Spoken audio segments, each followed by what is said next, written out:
ଲୁକ 23 ପର୍ବ ପରେ ସଭାଟା ଯାକ ସମସ୍ତେ ଉଠି ପିଲାତାଙ୍କ ନିକଟକୁ ତାହାଙ୍କୁ ଘେନିଗଲେ। ଆଉ ସେମାନେ ତାହାଙ୍କ ବିରୁଦ୍ଧରେ ଅଭିଯୋଗ କରି କହିବାକୁ ଲାଗିଲେ, ଆମ୍ଭେମାନେ ଦେଖିଲୁ ଏ ଲୋକଟା ଆମ୍ଭମାନ ଜାତିକି ରାଜଦ୍ରୋହୀ କରାଉଛି ଏବଂ କାଇସରଙ୍କୁ କର ଦେବା ପାଇଁ ନିଷେଧ କରୁଅଛି ଓ ଆପଣଙ୍କୁ ଅଭିଷିକ୍ତ ରାଜା ବୋଲି କହୁଅଛି। ଏଥିରେ ପିଲାତ ତାହାଙ୍କୁ ପଚାରିଲେ, ତୁମେ କି ଜିହୁଦୀମାନଙ୍କ ରାଜା? ସେ ତାହାଙ୍କୁ ଉତ୍ତର ଦେଲେ, ଆପଣ କହୁଅଛନ୍ତି। ସେଥିରେ ପିଲାତ ପ୍ରଧାନ ଯାଜକ ଓ ଲୋକସମୂହକୁ କହିଲେ, ଆମ୍ଭେ ଏହି ଲୋକଟାରେ କୌଣସି ଦୋଷ ପାଉନାହୁଁ। କିନ୍ତୁ ସେମାନେ ଆହୁରି ଦୃଢ଼ ରୂପେ କହିବାକୁ ଲାଗିଲେ, ଏ ସମଗ୍ର ଜିହୁଦା ପ୍ରଦେଶରେ ଶିକ୍ଷା ଦେଇ ଗାଲିଲୀଠାରୁ ଆରମ୍ଭ କରି ଏ ସ୍ଥାନ ପର୍ଯ୍ୟନ୍ତ ସୁଦ୍ଧା ଲୋକସାଧାରଣଙ୍କୁ ମତାଉଅଛି।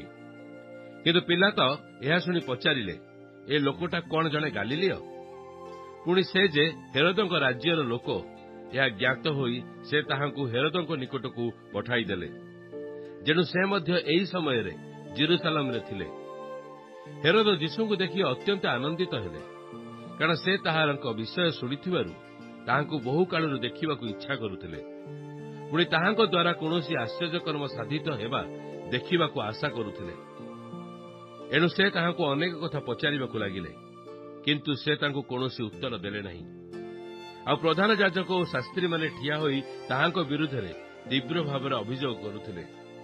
ପୁଣି ହେରୋଦ ଆପଣା ସୈନ୍ୟମାନଙ୍କ ସହିତ ତାହାଙ୍କୁ ତୁଚ୍ଛ କରି ପରିହାସ ପୂର୍ବକ ଚାକଚକ୍ୟ ବସ୍ତ୍ର ପିନ୍ଧାଇ ପିଲାତଙ୍କ ନିକଟକୁ ପୁନର୍ବାର ପଠାଇଦେଲେ। ସେହିଦିନ ହେରୋଦ ଓ ପିଲାତ ପରସ୍ପର ବନ୍ଧୁ ହେଲେ।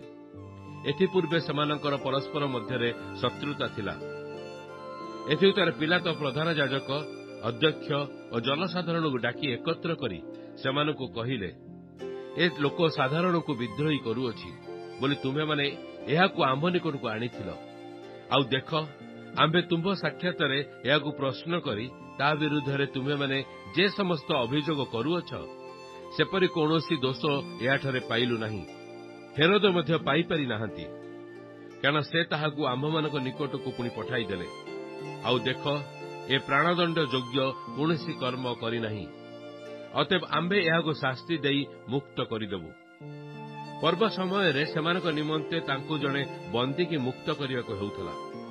ମାତ୍ର ସେମାନେ ସମସ୍ତେ ଏକତ୍ର ଚିତ୍କାର କରି କହିଲେ, ଏହାକୁ ବଧ କର, ଆମ୍ଭମାନଙ୍କ ନିମନ୍ତେ ବାରବ୍ବାକୁ ମୁକ୍ତ କର। ଏହି ବାରବ୍ବା ନଗରରେ ଘଟିଥିବା କୌଣସି ବିପ୍ଳବ ଯୋଗୁଁ ଓ ନରହତ୍ୟା ହେତୁ କାରାଗାରରେ ପକାଯାଇଥିଲା। ମାତ୍ର ପିଲାତ ଯୀଶୁଙ୍କୁ ମୁକ୍ତ କରିବାକୁ ଇଚ୍ଛା କରି ସେମାନଙ୍କୁ ପୁନର୍ବାର ବୁଝାଇଲେ। କିନ୍ତୁ ସେମାନେ ଉଚ୍ଚ ସ୍ୱରରେ କହିବାକୁ ଲାଗିଲେ, ତାହାଙ୍କୁ କ୍ରୁଶରେ ଚଢ଼ାଅ, କ୍ରୁଶରେ ଚଢ଼ାଅ। ପୁଣି ସେ ସେମାନଙ୍କୁ ତୃତୀୟ ଥର କହିଲେ, କାହିଁକି ସେ କି ଦୋଷ କରିଅଛି? ଆମ୍ଭେ ତାହାଠାରେ ପ୍ରାଣଦଣ୍ଡର କୌଣସି ଦୋଷ ପାଉନାହୁଁ।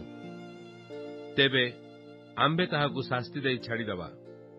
ମାତ୍ର ସେ କ୍ରୁଶରେ ଚଢ଼ାଯାଉ ବୋଲି ଦାବି କରି ସେମାନେ ବଡ଼ ପାଟିରେ ଜିଦ୍ କରିବାକୁ ଲାଗିଲେ। ଆଉ ସେମାନଙ୍କ କୋଳାହଳର ଜୟ ହେଲା। ପୁଣି ସେମାନଙ୍କର ଦାବି ଅନୁସାରେ କରାଯାଉ ବୋଲି ପିଲାତ ଆଦେଶ ଦେଲେ। କିନ୍ତୁ ବିପ୍ଳବ ଓ ନରହତ୍ୟା ହେତୁ କାରାଗାରରେ ପକାଯାଇଥିବା ଯେଉଁ ଲୋକ ନିମନ୍ତେ ସେମାନେ ଦାବି କରିଥିଲେ, ତାହାକୁ ସେ ମୁକ୍ତ କରିଦେଲେ। ଆଉ ଯୀଶୁଙ୍କୁ ସେ ସେମାନଙ୍କ ଇଚ୍ଛାର ଅଧୀନରେ ସମର୍ପଣ କଲେ। ସେମାନେ ତାହାଙ୍କୁ ଘେନିଯିବା ସମୟରେ ପଲିଗ୍ରାମରୁ ଆସୁଥିବା ସିମୋନ ନାମକ ଜଣେ କୁରୁଣୀୟ ଲୋକକୁ ଧରି ଯୀଶୁଙ୍କ ପଛେ ପଛେ କ୍ରୁଶ ବହିବା ନିମନ୍ତେ ତାଙ୍କ କାନ୍ଧରେ ତାହା ଥୋଇଲେ। ପୁଣି ଲୋକମାନଙ୍କର ଓ ତାହାଙ୍କ ନିମନ୍ତେ ବକ୍ଷାଘାତ କରି ବିଳାପ କରୁଥିବା ସ୍ତ୍ରୀ ଲୋକମାନଙ୍କର ମହାଜନତା ତାହାଙ୍କର ପଶ୍ଚାତଗମନ କରୁଥିଲେ।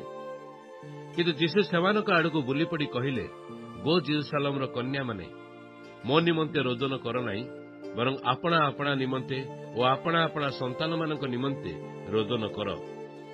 କାରଣ ଦେଖ, ଯେଉଁମାନେ ବନ୍ଧ୍ୟା, ପୁଣି ଯେଉଁମାନେ କେବେ ଗର୍ଭବତୀ ହୋଇନାହାନ୍ତି ଓ ସ୍ତନପାନ କରାଇ ନାହାନ୍ତି, ସେମାନଙ୍କୁ ଲୋକେ ଯେତେବେଳେ ଧନ୍ୟ ଧନ୍ୟ ବୋଲି କହିବେ, ଏପରି ସମୟ ଆସୁଅଛି।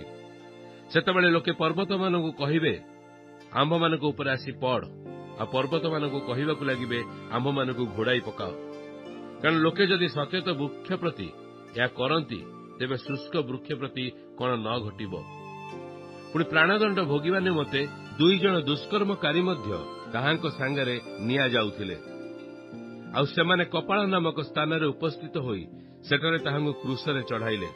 ପୁଣି ଦୁଷ୍କର୍ମକାରୀମାନଙ୍କ ମଧ୍ୟରୁ ଜଣକୁ ଦକ୍ଷିଣରେ ଓ ଅନ୍ୟ ଜଣକୁ ବାମରେ କ୍ରୁଶରେ ଚଢ଼ାଇଲେ। ସେତେବେଳେ ଯୀଶୁ କହିଲେ, ପିତ, ଏମାନଙ୍କୁ କ୍ଷମା କର, କାରଣ ଏମାନେ କଣ କରୁଛନ୍ତି ତାହା ଜାଣନ୍ତି ନାହିଁ।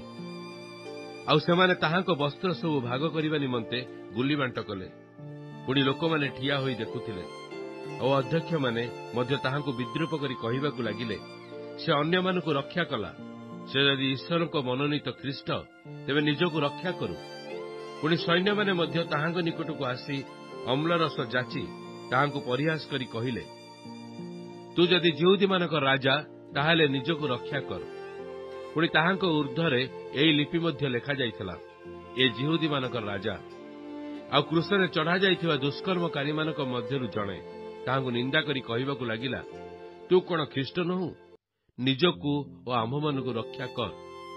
କିନ୍ତୁ ଅନ୍ୟ ଜଣକ ତାହାକୁ ଧମକ ଦେଇକି ଉତ୍ତର ଦେଲା, ତୁ ତ ସମାନ ଦଣ୍ଡ ପାଉଛୁ।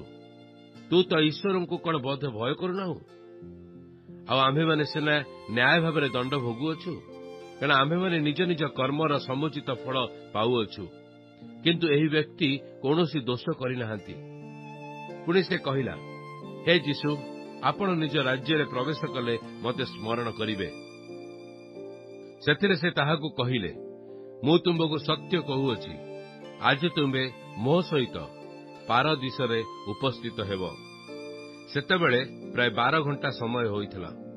ଆଉ ସୂର୍ଯ୍ୟର କିରଣ ନିଶ୍ଚେଦ ହେବାରୁ 3 ଘଣ୍ଟା ପର୍ଯ୍ୟନ୍ତ ଦେଶଯାକ ଅନ୍ଧକାର ଘୋଟିଗଲା। ପୁଣି ମନ୍ଦିରର ବିଚ୍ଛେଦ ବସ୍ତ୍ର ମଝିରୁ ଚିରିଗଲା।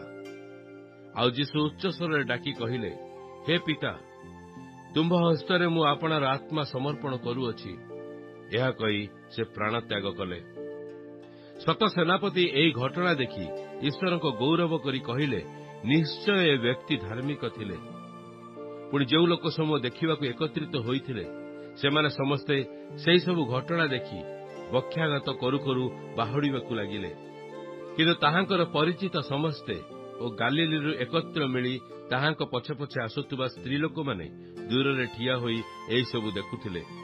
ଆଉ ଦେଖ, ଯିହୁଦୀମାନଙ୍କର ହାରାମାଥିଆ ନଗରର ଯୋସେଫ ନାମକ ଜଣେ ବ୍ୟକ୍ତି ମହାସଭାର ସଭ୍ୟ ଥିଲେ। ସେ ଜଣେ ଉତ୍ତମ ଓ ଧାର୍ମିକ ଲୋକ। ଆଉ ସେମାନଙ୍କର ମନ୍ତ୍ରଣା ଓ କର୍ମରେ ସମ୍ମତ ହୋଇନଥିଲେ, ପୁଣି ଈଶ୍ୱରଙ୍କ ରାଜ୍ୟର ଅପେକ୍ଷାରେ ଥିଲେ। ସେ ପିଲାତଙ୍କ ନିକଟକୁ ଯାଇ ଯୀଶୁଙ୍କ ଶରୀର ମାଗିଲେ। ପୁଣି ତାହା ଓହ୍ଲାଇ ଆଣି ସୂକ୍ଷ୍ମ ବସ୍ତ୍ରରେ ଗୁଡ଼ାଇ, ଯହିଁରେ କେହି କେବେ ରଖାଯାଇ ନଥିଲା, ପାହାଡ଼ରେ ଖୋଳା ହୋଇଥିବା ଏପରି ଗୋଟିଏ ସମାଧିରେ ତାହାଙ୍କୁ ଥୋଇଲେ। ସେହିଦିନ ଆୟୋଜନର ଦିନ ଥିଲା। ପୁଣି ବିଶ୍ରାମବାର ନିକଟ ହୋଇ ଆସୁଥିଲା। ଆଉ ଗାଲିଲରୁ ତାହାଙ୍କ ସହିତ ଆସିଥିବା ସ୍ତ୍ରୀ ଲୋକମାନେ ପଛେ ପଛେ ଯାଇ ସମାଧିକି ଓ ତାହାଙ୍କ ଶରୀର କିପରି ରଖାଗଲା ତାହା ଦେଖିଲେ। ପୁଣି ସେମାନେ ବାହୁଡ଼ି ଯାଇ ସୁଗନ୍ଧି ଦ୍ରବ୍ୟ ଓ ତୈଳ ପ୍ରସ୍ତୁତ କଲେ।